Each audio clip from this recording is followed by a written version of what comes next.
What's up people, today's Apex Legends guide is for everyone's favorite murder robot, Revenant. This guide is going to be a bit longer and more detailed because Revenant is actually pretty technical. He was disappointing when he first released, but with the last few buffs he's actually a viable option and is fun to play now. Here are Revenant's 3 abilities: his tactical silence, his passive stalker, and his ultimate, the death totem.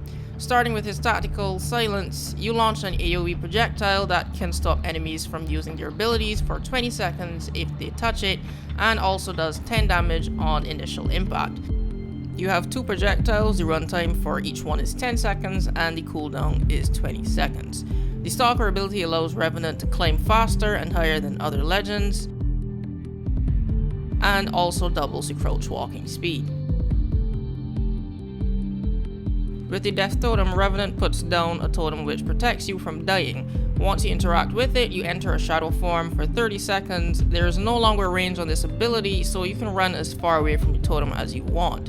Once in shadow form, you take damage directly to your health, and when you die, instead of being knocked down, you get teleported back to the totem, but with 50% health. The totem takes about 100 damage to destroy, and cooldown for this ability is 3 minutes. So on to gameplay tips, starting with silence. Now, because the projectile arcs when you first start playing Revenant, it might take a while to get accustomed to how far and fast this tactical launches. So you can actually hold it down to see the arc like you would with grenades, but you can also aim down sight for a little bit more accuracy until you get accustomed to how far Revenant launches this ability. This is a one-handed ability, so while holding the ability button, you can do other actions like heal, reload, and for double damage, even use grenades at the same time. The only way to cancel using this is by using the melee button. The general rule when it comes to silence is that you can't stop other legends from using their abilities once they activated it. So for example, once Bloodhound enters his beast mode, hitting him with silence will not take him out of it, it will just stop him from using his scan while in his ultimate.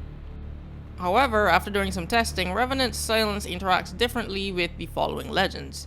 Hitting Crypto while he's on his drone will stop him from using it, but the drone will still work and spot you.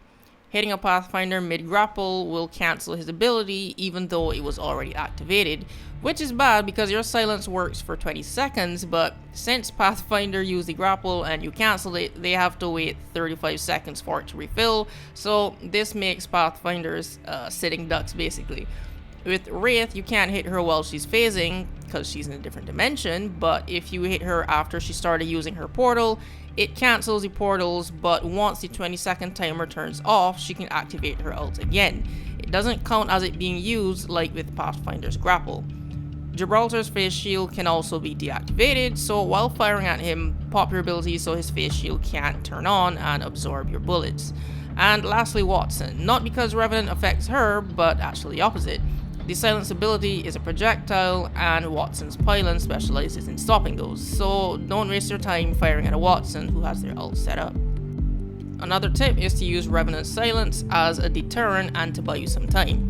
Putting this in doorways or in hallways normally makes enemies stop pushing because people don't want their abilities taken away.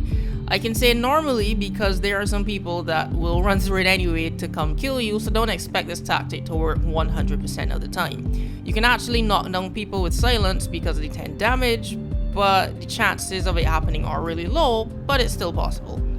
Revenant's passives make him pretty strong in the city on World's Edge. He can climb to the top floor on those 3-story buildings, which is great for flanking or repositioning quickly to surprise enemies. Crouch walking is also great because it helps in gunfights. If you didn't know, when you crouch with certain weapons, the crosshairs tighten, making them a little bit more accurate when hip firing. If someone's shooting at you, crouching unexpectedly might throw off their aim, and being able to move around that quickly while crouching will make you a little harder to hit.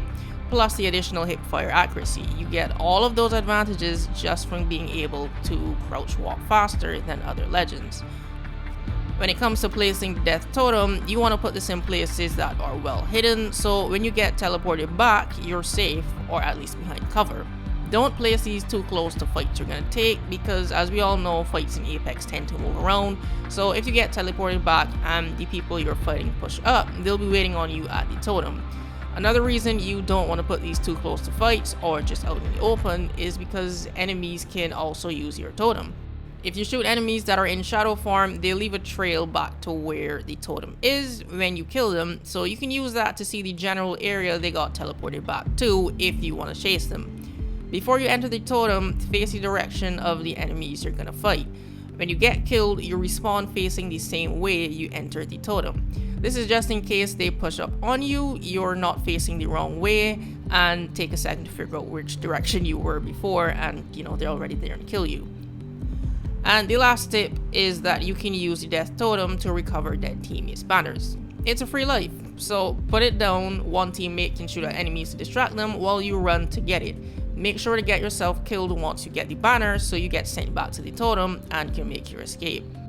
So here's how to play Revenant. Your role is a hybrid between support and offensive. Use your silence when you're about to engage a squad to take away their abilities, giving your squad the upper hand. Because having abilities is a core part of the Apex gameplay, people rely on their abilities to get them out of trouble. Taking that away messes with people. It's like a crutch you just kicked out from under them and their abilities are gone, so now it just comes down to gun skill. They can either shoot back or run. If you're playing Revenant, before you get in a fight, if possible, prioritize the mobility legends because they're good at escaping and helping their squad escape. Take away their abilities first and watch them panic when they're losing the gunfight. So Wraith, Mirage, Octane, and Pathfinder are your main targets. 10 out of 10 times, they always try to run away when they're about to die, and it's kind of funny because they can't use their abilities to escape. I should also mention Lifeline is someone you should now target with her most recent buff. She can turn the tides of a fight by reviving her teammates so quickly, so take away her abilities as soon as possible. When your silence refills, keep using it. Yes, it will take away their abilities, but also because it paints a big target on their backs. Enemies hit with your silence have a bright, glowing red electricity effect all around their bodies, making them noticeable and super easy to track. Use your passive to climb high places to flying enemies or to put down your totem so you can respawn safely. Your totem is a free life, so use it as an opportunity to play as aggressive as possible and try to cause as much damage before you get sent back to the totem.